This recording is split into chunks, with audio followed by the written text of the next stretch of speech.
오늘 제목은 미리 가진 다윗입니다. 미리 가진 다윗. 무엇을 가졌냐면 언약 안에서 하나님 주신 비전을 가졌다는 뜻인데요. 미리 비전을 여러분이 가져야 되는데 비밀이 뭐냐면 문제 가운데서 여러분이 언약을 붙잡을 때 하나님은 비전을 성취하실 비전을 미리 주시거든요.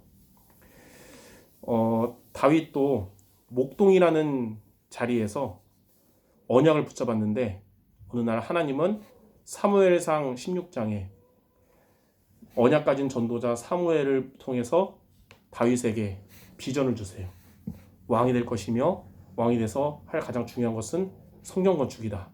왜 성전을 건축해야 되냐? 지금 이스라엘에 가장 필요한 것은 피언약 붙잡는 피제사다. 그거 드릴 장이 필요한 것인데 왕이 돼서 그 일을 하라는 거예요. 목동으로 있는 자리에서 그 비전을 미리 갖게 됐고 나중에 그것이 이루어졌잖아요. 마찬가지로 지금 여러분의 자리가 다윗과 같은 목동의 자리를 할지라도 그곳에서 여러분이 언약을 붙잡기 바랍니다.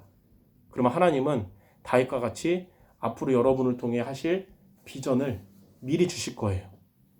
그럼 두 번째, 우리가 문제 가운데서 언약을 붙잡으라 그랬는데 그럼 어떻게 붙잡으면 됩니까? 문제 가운데서 언약을 어떻게 붙잡냐? 내 생각, 내 감정, 내 경험을 앞세우지 말고 말씀을 붙잡는 것입니다. 예.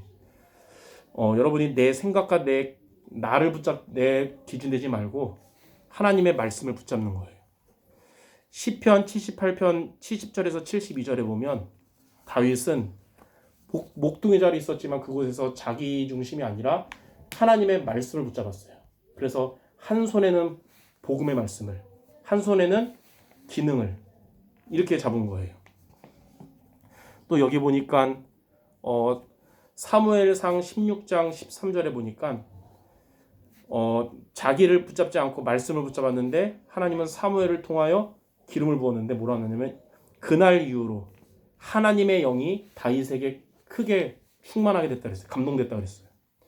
여러분들이 지금의 현실 가운데 문제 가운데 내 생각을 하면 안 좋은 방향으로 가게 되거든요. 하나님과 반대되면 말씀을 붙잡으면 하나님이 다윗처럼 성령의 충만함을 주실 거예요. 영적인 힘을 주실 겁니다. 자, 그럼 세 번째, 이렇게 하나님의 말씀을 여러분이 따라가면 어떻게 될까요? 하나님의 나라가 앞으로 여러분의 미래의 발걸음에 임하게 될 거예요. 여러분들의 학업 가운데 임하게 되고 앞으로 여러분이 가게 될 현장에 임하게 되고 다윗도 이렇게 했는데 하나님이 어떻게 했냐면 사울왕을 만났을 때 귀신 들린 사울 앞에서 다윗이 찬양할 때 사울왕이 붙었던 악신이 떠나갔어요.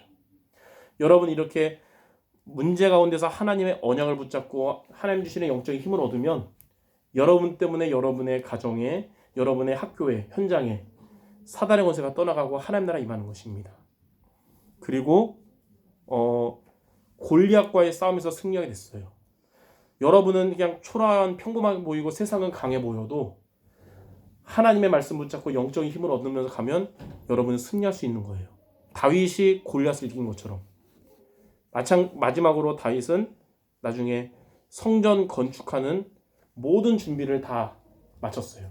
근데 다윗 보고 성전 건축을 하지 말라 그런 이유가 일생 동안 전쟁하면서 피를 많이 흘렸기 때문에 모든 준비하는 것까지가 너의 배역이고 너의 후대 솔로몬을 통해서 완성할 거라고 한 거예요.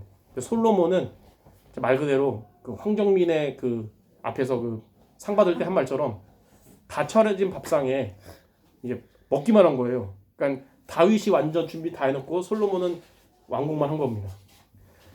이렇게 한 일생이 하나님의 나라가 임하는 축복의 일생이 된 것은 목동으로 있을 때 목동에 내 생각 따라가지 않고 하나님의 말씀을 붙잡은 것이 그래서 모든 것이 된 것처럼 여러분이 있는 그 자리가 목동의 자리 같아도 거기서 하나님의 말씀을 따라가며 하나님 주시는 영적인 힘을 얻는 모든 다윗 같은 자 되시기를 주님의 이름으로 축원합니다.